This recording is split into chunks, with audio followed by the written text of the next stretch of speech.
So before we get to the actual review, I just wanted to say we hit 100 subscribers on this channel, and that is fucking awesome. I am truly grateful for each and every one of you that took the time to hit subscribe. That's super fucking awesome. Thanks for being there. Thanks for hitting subscribe. And thanks for sticking around this long. I do have a lot more good shit coming. Sorry if that was bad English.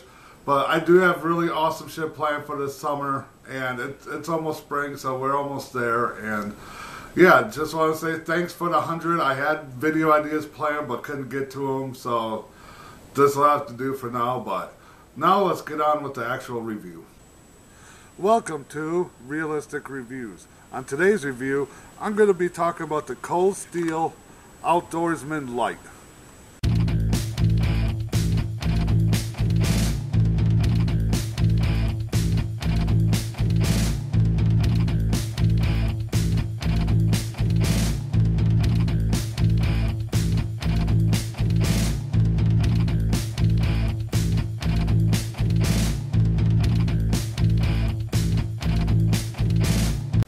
So the first thing we're going to discuss is the sheath for this knife, and this used to come with like a Cordura sheath. It was basically a nylon sheath held in by friction, and this was actually a Securex sheath. It's a plastic sheath. It's got the belt thing here. You can put it on a button. You can just snap it right on. This is a fantastic sheath, and keep in mind, I bought this knife for only like $25. If you go on Cold Steel's website, it's roughly about 40 bucks. But if you look on eBay or Amazon, you can typically find it for about 25 bucks. And the only thing I don't like about this sheath is that knife is really hard to get out. Granted, it's nice, it ain't gonna go anywhere, and there's no rattle to it whatsoever, but getting it out is kind of a pain in the ass because there's not a whole lot to grab here because you got this right behind it, so you only got a couple fingers to grab that out with, and that's kind of a pain in the ass. But I do like the sheath despite that. But now let's discuss the knife itself. So the blade on the Outdoorsman Lite is 6 inches long, it's 11 inches overall, and it's 3 millimeters thick. And I know it's not a very thick knife, but that's okay. It's made out of 4116 German Krupp stainless steel, and I know that's not the greatest steel in the world. If you want the better steel, get the more expensive Outdoorsman. But for the price point, this steel is fantastic. It comes extremely razor sharp. I could not believe how sharp this was. In fact, I cut my finger really bad just taking it out of the damn package.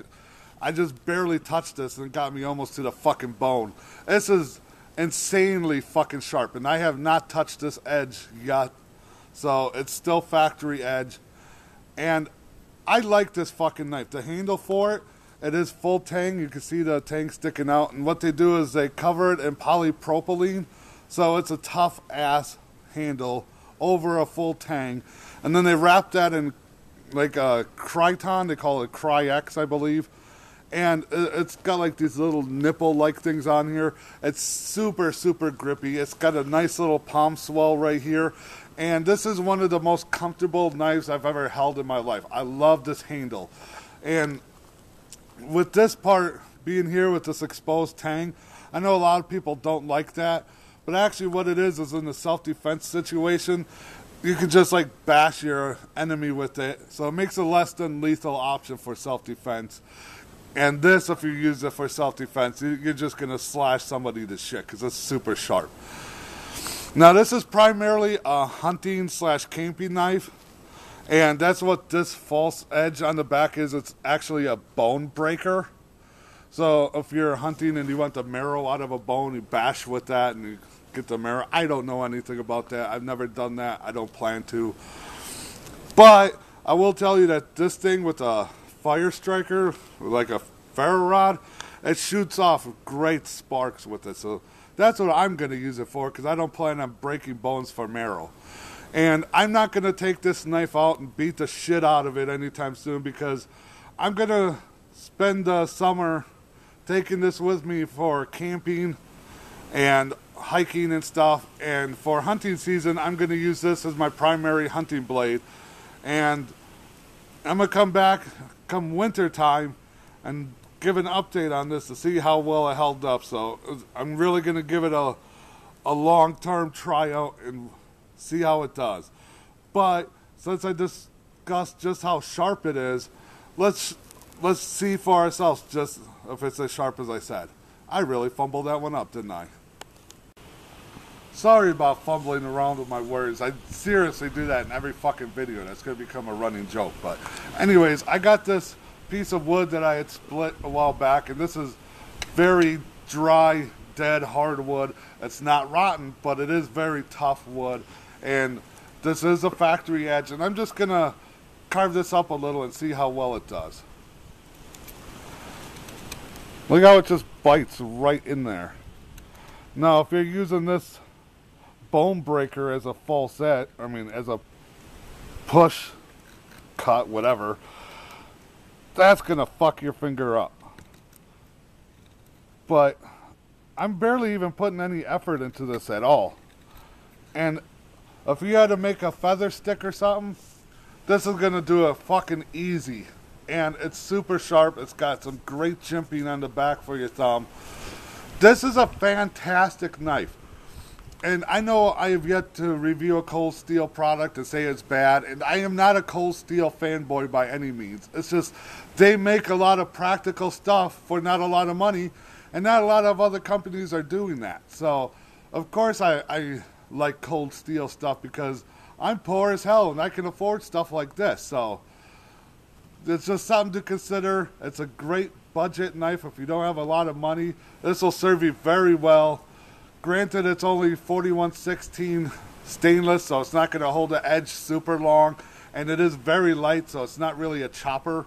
But it takes a fantastic edge, takes it very easy, and it's going to work for pretty much everything you're going to use it for.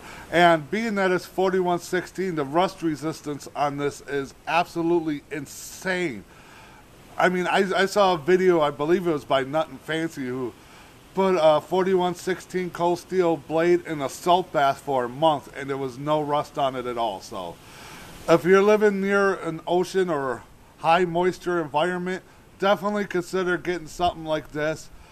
And honestly, if you like knives at all, I'd definitely consider getting this. If you can afford the expensive Outdoorsman version, go right ahead. But for budget-minded, the Outdoorsman Lite is fantastic. Great steel, in my opinion, for what you're paying. It's got a lot of blade to it. The handle is fantastic. It's full tang. It's got a great sheath with it. And all in all, I have zero complaints about this knife. So that's pretty much it. I hope you liked the review despite me stumbling and fumbling like a fucking idiot yet again. Make sure you hit that like button. And anything you want to add, let me know in the comments down below.